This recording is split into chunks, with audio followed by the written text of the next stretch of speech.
सभी विद्यार्थियों को वंदे मातरम।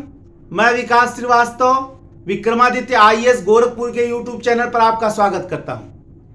अनुच्छेदों में संविधान, अपने इस लेक्चर के तहत मैं भारत के संविधान के महत्वपूर्ण अनुच्छेदों के बारे में विस्तार से विश्लेषण कर रहा हूं।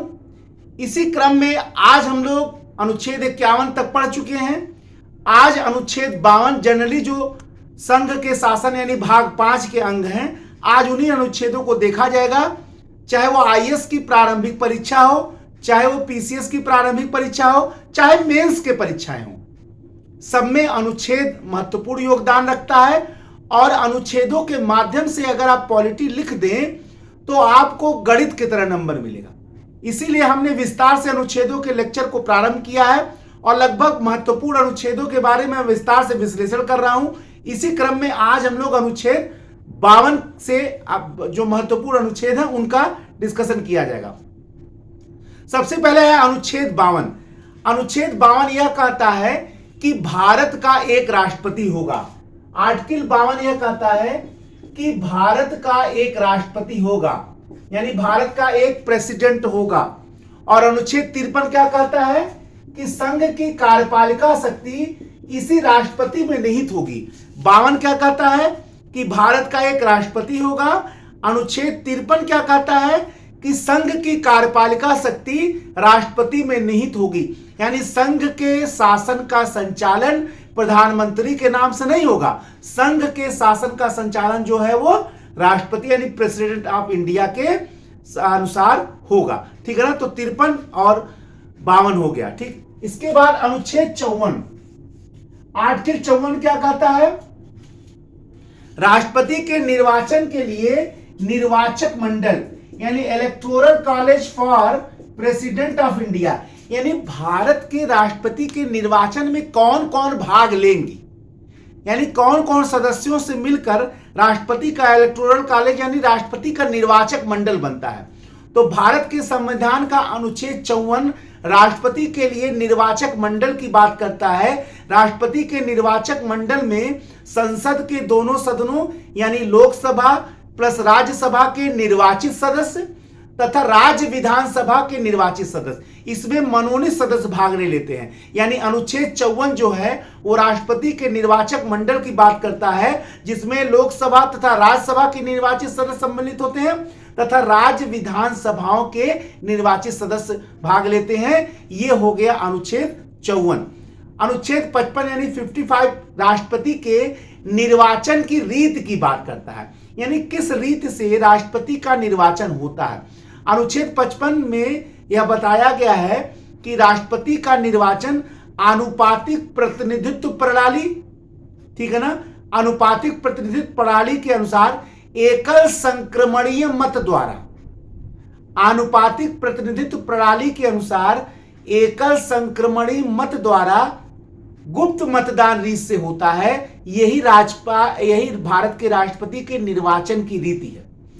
तो आनुपातिक प्रतिनिधित्व प्रणाली में यह ध्यान दिया जाता है कि संसदों के जो केंद्र के सांसद हैं उनके समस्त मतों का मूल्य और राज्य विधानसभाओं के विधायकों के का मत मूल्य क्या हो जाए, बराबर हो। इसी का ध्यान आनुपातिक प्रतिनिधित्व प्रणाली में रखा जाता है। इसके अलावा आनुपातिक प्रतिनिधित्व प्रणाली के बाद एकल संक्रमणीय मत द्वारा, यानी राष्ट्रपति का जब चुनाव होता है तो जो वरीयता क्रम में वोट देते, जब 10 कैंडिडेट हैं तो एक के आगे 1 2 3 4, जो सबसे ज्यादा वरीय होगा उसको आप 1 देंगे, उसके बाद जो उससे कम होगा उसको 2 देंगे।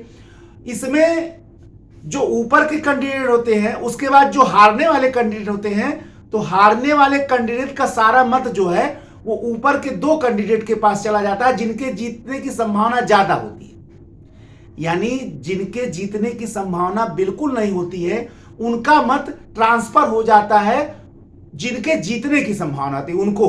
इसको कहते हैं एकल संक्रमणीय या सिंगल ट्रांसफर वोट। और गुप्त मतदान रीत से, डायरेक्ट तो होता नहीं है, वोटिंग दिया जाता है, इसलिए गुप्त मतदान रीत से है। ये हो गया अनुच्छेद 55 हो गया। इसके बाद अनुच्छेद 56 में राष्ट्रपति के पदावधि के बारे में बताया गया है कि राष्ट्रपति जब अपने पदावधि पर आएगा, कार्यकाल में आएगा, तो 5 वर्ष का उसका कार्यकाल होगा। उसके पहले वो अपना त्यागपत्र देकर मुक्त हो सकता है या महाभियोग के माध्यम से मुक्त हो सकता है। तो आर्टिकल 56 जो है वो राष्ट्रपति के पदावधि की बात करता है कि वो कितना दिन उसका कार्यकाल होगा। इसके बाद अनुच्छेद 57 आर्टिकल 56 राष्ट्रपति को 5 वर्ष की बात करता है, कार्यकाल के बारे में बात करता है। और अनुच्छेद 57 जो है वो राष्ट्रपति के पुनर्निर्वाचन की पात्रता की बात करता है। भारत में किसी भी व्यक्ति के राष्ट्रपति बनने का कोई रोक नहीं है, कितनी बार चाहे बन सकता है। 57 यही कर रहा है कि जो व्यक्ति राष्ट्रपति है वो पुनर्निर्वाचन के योग्य है, ठीक है ना। अब आइए अनुच्छेद 60। अनुच्छेद जो 60 है, आर्टिकल 60 जो है वो राष्ट्रपति के शपथ ग्रहण के प्रारूप की बात करता है। आर्टिकल 60 आपको ये मालूम होगा कि भारत के संविधान का जो अनुसूची 3 है उसमें विभिन्न अधिकारियों के, चाहे वो सांसदें हों चाहे वो न्यायाधीशों हों, उनके शपथ प्रारूप के बारे में वर्णन है अनुसूची 3 में। लेकिन एक विशेष तथ्य यहां यह है कि अनुसूची 3 में राष्ट्रपति का शपथ पत्र नहीं है, उपराष्ट्रपति का शपथ पत्र नहीं है, राज्यपाल का शपथ पत्र नहीं। इन लोगों का अलग अलग अनुच्छेदों के तहत है। तो राष्ट्रपति का शपथ प्रारूप किस अनुच्छेद के तहत है? अनुच्छेद 60 के तहत। बहुत इंपॉर्टेंट फैक्ट मैं आपको बता रहा हूं, इसको माइंड करिएगा, क्योंकि लड़के जब अनुसूची 3 पढ़ते हैं तो समझ लेते हो कि उसमें राष्ट्रपति, उपराष्ट्रपति, राज्यपाल का भी होगा। ये बिल्कुल गलत है। अनुच्छेद 60 में राष्ट्रपति के शपथ प्रारूप के बारे में, शपथ ग्रहण के बारे में बताया गया है, आर्टिकल 60। और आर्टिकल 61 क्या करता है? राष्ट्रपति पर महाभियोग, impeachment process on president of India. यानी राष्ट्रपति यदि संविधान का उल्लंघन करता है, राष्ट्रपति पर महाभियोग केवल संविधान उल्लंघन के मामले में चल सकता है और किसी मामले में नहीं चल सकता है। तो आर्टिकल 61 कहता है यदि राष्ट्रपति ने संविधान का उल्लंघन किया है तो उस पर महाभियोग संसद के दोनों सदनों में चलाया जा सकता है। संसद के दोनों सदन और 2/3 बहुमत से राष्ट्रपति के विरुद्ध प्रस्ताव पारित कर देते हैं तो महाभियोग की प्रक्रिया पूरी मानी जाती है और राष्ट्रपति को अपने पद से त्यागपत्र देना ही पड़ेगा। This is the impeachment process on president of India. लेकिन केवल संविधान के उल्लंघन में, ये बहुत इंपॉर्टेंट तथ्य मैं आपको बता रहा हूं, क्योंकि लड़के सोच सकते हैं कि और सारे शर्तों के आधार पर और सारे कारणों के आधार पर राष्ट्रपति पर, प्रेसिडेंट पर इंपीचमेंट यानी महाभियोग लग सकता है। बिल्कुल गलत है। राष्ट्रपति पर केवल एक मामले पर इंपीचमेंट हो सकता है, संविधान के उल्लंघन के मामले, ठीक है ना। तो आर्टिकल 61 राष्ट्रपति पर महाभियोग की बात करता है। इसके बाद आर्टिकल जो 63 है वो उपराष्ट्रपति की बात करता है। आर्टिकल 63 क्या करता है? उपराष्ट्रपति की बात करता है कि भारत का एक उपराष्ट्रपति होगा। आर्टिकल 63 और आर्टिकल 64 कहता है कि उपराष्ट्रपति जो है वो राज्यसभा का सभापति होगा। आर्टिकल 63 क्या कहता है कि भारत का एक राष्ट्रपति होगा और आर्टिकल 64 क्या कहता है कि उपराष्ट्रपति राज्यसभा का सभापति होगा। आपको यह भी जानकर आश्चर्य होगा कि उपराष्ट्रपति के संबंध में वेतन नहीं पाता है, बल्कि उपराष्ट्रपति राज्यसभा के सभापति के रूप में वेतन पाता है। एक आश्चर्यजनक तथ्य है कि भारत का जो उपराष्ट्रपति है वो अपना वेतन ग्रहण जो करता है वो उपराष्ट्रपति के लिए वेतन नहीं ग्रहण करता है, बल्कि राज्यसभा के सभापति के रूप में वेतन ग्रहण करता है। यही है अनुच्छेद 64। अनुच्छेद 64 क्या करता है कि उपराष्ट्रपति जो है वो पदेन सभापति होगा। किसका? राज्यसभा का। अब आइए अनुच्छेद 65। अनुच्छेद 65 क्या कहता है कि यदि राष्ट्रपति का पद अचानक से रिक्त हो जाए तो उपराष्ट्रपति राष्ट्रपति के पद के रूप में कार्य करना, यानी कार्यवाहक राष्ट्रपति के रूप में कार्य करना प्रारंभ कर देगा। और जिस समय वह कार्यवाहक राष्ट्रपति के रूप में काम करेगा, सारे वेतन, भत्ता और सारी शक्तियां राष्ट्रपति की ही उसके पास होंगी। उसके द्वारा किया गया प्रत्येक कार्य वैध माना जाएगा। क्लियर हुआ? तो ये हो गया उपराष्ट्रपति का। इसके बाद आर्टिकल 66, इसके बाद जो आर्टिकल 66 है वो उपराष्ट्रपति के लिए निर्वाचक मंडल की बात करता है। आर्टिकल 66 क्या है? उपराष्ट्रपति के लिए निर्वाचक मंडल की बात करता है।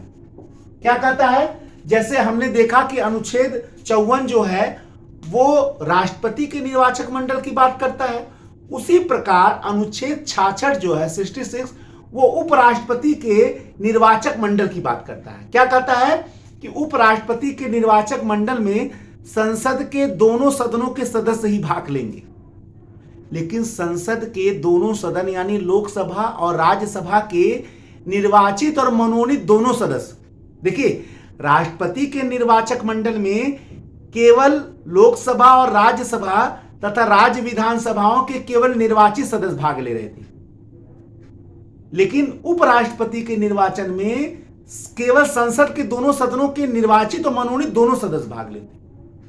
क्लियर है ना? यहां मनोनीत सदस्य भी, नॉमिनेटेड कैंडिडेट भी भाग लेंगे, केवल इलेक्टेड कैंडिडेट भाग नहीं लेंगे।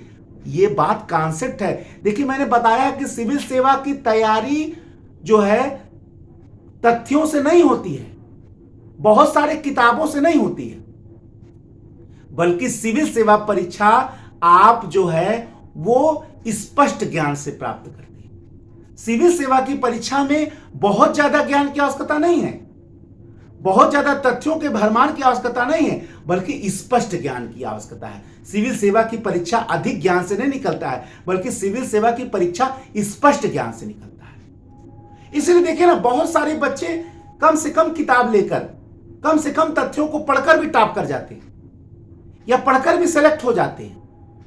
ये मैं नहीं कह रहा कि बहुत कम किताब पढ़ते हैं, लेकिन वो कम पढ़ते हैं, ज्यादा समझते हैं। ज्यादा पढ़ के कम समझना बड़ी बात नहीं है।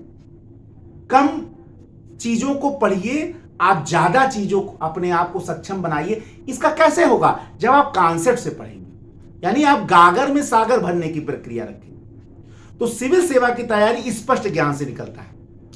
इसके बाद आर्टिकल 67 क्या कहता है? उपराष्ट्रपति की पदावधि। तो उपराष्ट्रपति की पदावधि कितना होती है? 5 वर्ष होती है। तो आर्टिकल 67 क्या कहता है? उपराष्ट्रपति की पदावधि। और आर्टिकल 69 क्या कहता है?